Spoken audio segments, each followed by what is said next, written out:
Welcome back to the channel. In this bag here, guys, is a bag full of the brand new Apple goodies. I'm talking about the brand new Apple Watch Ultra, the Apple Watch Series 10, and iPhones, including the iPhone 16 Pro and the 16 Pro Max. And in this video, we're gonna be unboxing them. Plus, I'm gonna get my wife's opinion on this brand new desert titanium color. So stay tuned.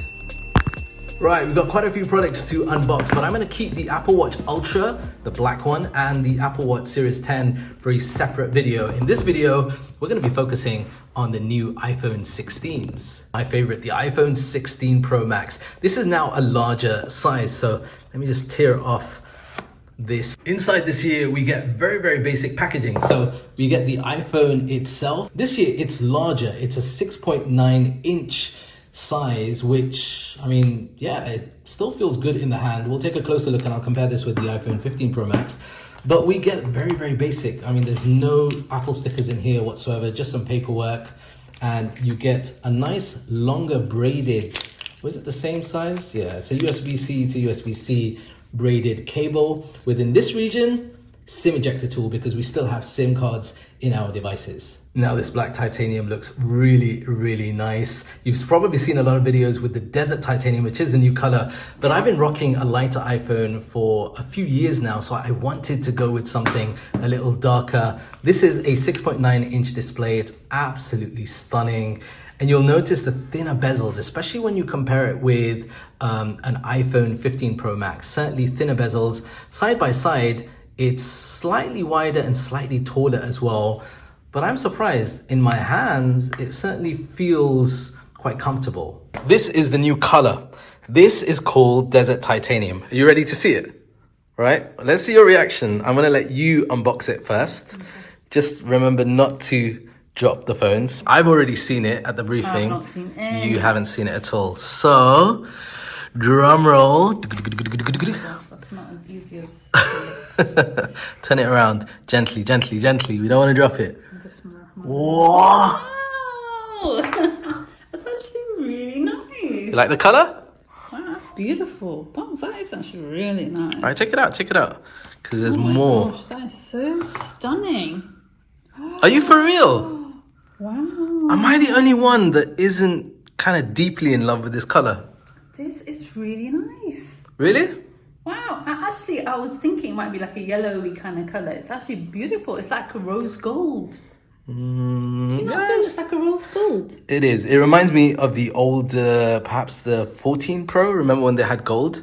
Yeah. Because in the 15 series, they didn't have any gold. This is beautiful. So you'd cop this one over the other ones. Now I want it. You'll have to ask Tim Apple about that. So just like the iPhone 16 Pro Max, there's not much in the box except for that braided cable, the SIM ejector tool, and some paperwork.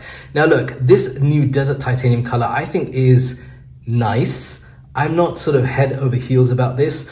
Sometimes I look at it and I think, maybe I should have gone with this color as my main device, but I don't know. Let me know what you guys think in the comments. What I will say is you have to handle this yourself. I'm gonna show you what this looks like in natural lighting. In my opinion, it's got like a copper side with this peach, sometimes pink, sometimes gold, sometimes, I don't know, rose gold look to it. It's certainly a multi-layered kind of color, and it's going to be very popular this year. Right off camera, my wife just asked me what are the differences this year between the 16 Pro models and last year's 15 Pro models. Very good question. And let me just get this straight out of the way, because a lot of you will want to know, hey, M. Kwan, I've got a 15 Pro or a 15 Pro Max. Should I upgrade to a 16 Pro, a 16 Pro Max? Listen, guys, save your money. You don't need to do that. These are not updates that are intended for a yearly upgrade cycle like we're used to in the past. These are iterative updates, and I think they'll make more sense if you're coming from an older Pro model, let's say iPhone 11 Pro, 12 Pro, 13 Pro, maybe even 14 Pro. If you want to upgrade with some of the features I'm about to talk to you about, then yes, it's worth upgrading. Or if you're coming from a non-Pro model, let's say iPhone 11 or 12 or 13, maybe even 14, and you like some of these features and you're like, yeah, I want to go move on to a Pro model, then it might be worth considering. But if you're just coming from last year's Pro models, I don't think there is a big enough reason to upgrade. These are very iterative when you compare them with the previous, but if you're making that jump a couple of generations, you'll notice some differences. The iPhone 16 Pro and the 16 Pro Max models are now larger than the previous generation 15 Pro and 15 Pro Max models. So this is a 6.3 inch display. This is a 6.9 inch display. You'll also notice much thinner bezels on both of these newer devices when compared with the older ones. Now, a big update this year is this camera control. This is interesting because I've seen some videos that refer to this simply as a button. It kind of behaves like a button, but it's so much more than a button. I have mixed opinions about this. The camera control is basically this area over here. It looks like a button, but it's actually got a capacitive element of glass here, which reacts to your finger, reacts to certain sensations, and by default, it's set up to load the camera. Now, this works great in this particular format, and you can customize it. So you can, if you don't want that format, you can actually customize it to be a QR code, to be a magnifier. Later on, when Apple Intelligence is available, it can be used for some of the features there.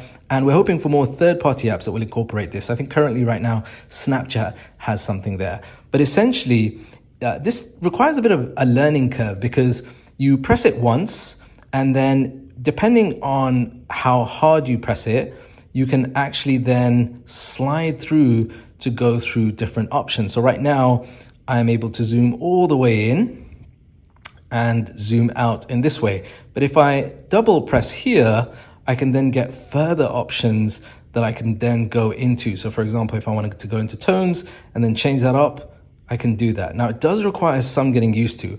Now, by default, if I go back out and click this, it will load up camera. And then if I press and hold, it'll go straight into video. And then when I let go, it will stop that. Now, my first impressions on this camera control is that it's great on both the Pro and the Pro Max when you're using it in this format. It's kind of natural almost to use it like this. But most of us use our phones now in portrait mode. So here on the Pro, it's a bit of a strain, but it's okay. It's doable. I can see myself doing that. But on the Pro Max, I kind of find myself struggling here because I kind of need to strain my thumb a lot more to go lower. And again, in this format, it's great. I kind of wish it was slightly more to this side. So Apple have put it in a position which I think is safe for both this way use and that way use, landscape and portrait. Now, unlike last year, where the iPhone 15 Pro Max had the better camera, this year, both the cameras on the Pro and the Pro Max are exactly the same, which means that if you want this smaller form factor, it's great for consumers. One of the big updates that's happened this year is a new 48 megapixel for the ultra wide. That means much more details, particularly with the autofocus. My first impressions testing this out, I've been impressed. More details, and also noticeably more details in the macro shots that you'll be able to take with that ultra wide.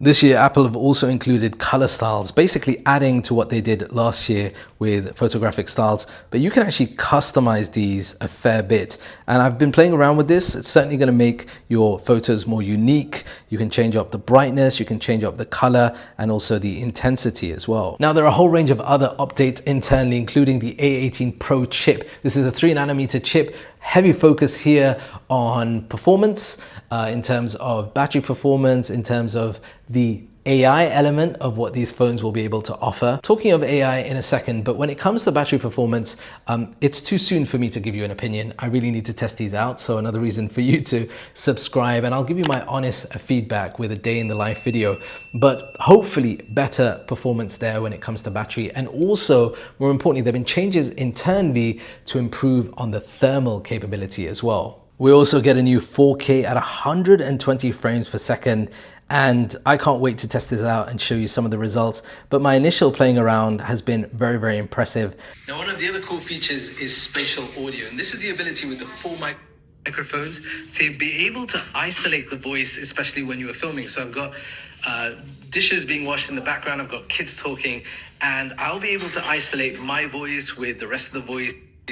And it works pretty well on first impressions. Right, we had a look at the Pro models. Let me show you the iPhone 16 Plus. So this is in this beautiful new color, and it's really nice. It looks like a blue purple mix. Again, in the box, you're going to get pretty much the same.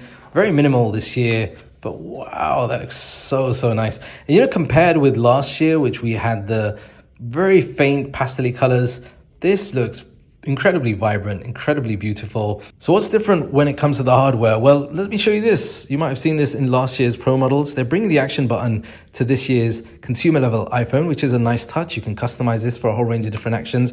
And check this out, the camera control, which is, I would have assumed would have been reserved only for the Pro models, is also coming to the non-Pro model of the iPhone 16 and the iPhone 16 Plus. Really, really nice. Now that will control the photo and video in the same way that I've demoed on the Pro models, but that is tied in with this camera. This is a dual camera. It's a 48 megapixel fusion camera. So you get a 48 megapixel paired with a 12 megapixel with a telephoto, and it's a nice touch. I think the upgrade this year for users of, let's say, the iPhone 14, maybe even the iPhone 15, coming to the iPhone 16 is going to be a bigger jump.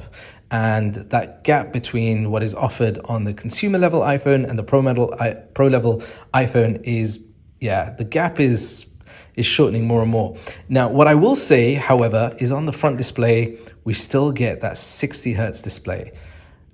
Like, that affects me because when you start using a ProMotion display, 120 hertz, and then you go down to this, you will notice a difference. But to be fair, quite a lot of people that I know that use the consumer iPhone, they don't really feel that's a big issue, but it would be nice. Even if we don't get 120 hertz display on the front next year, let's hope we get 90 hertz. It's really unusual because this is probably the first time that I remember in a long time where Apple have released a slightly, to me, what feels like unfinished product. And a big part of that is what Apple themselves said at the Apple keynote. A big part of what the iPhone 16 series is about is building on something big.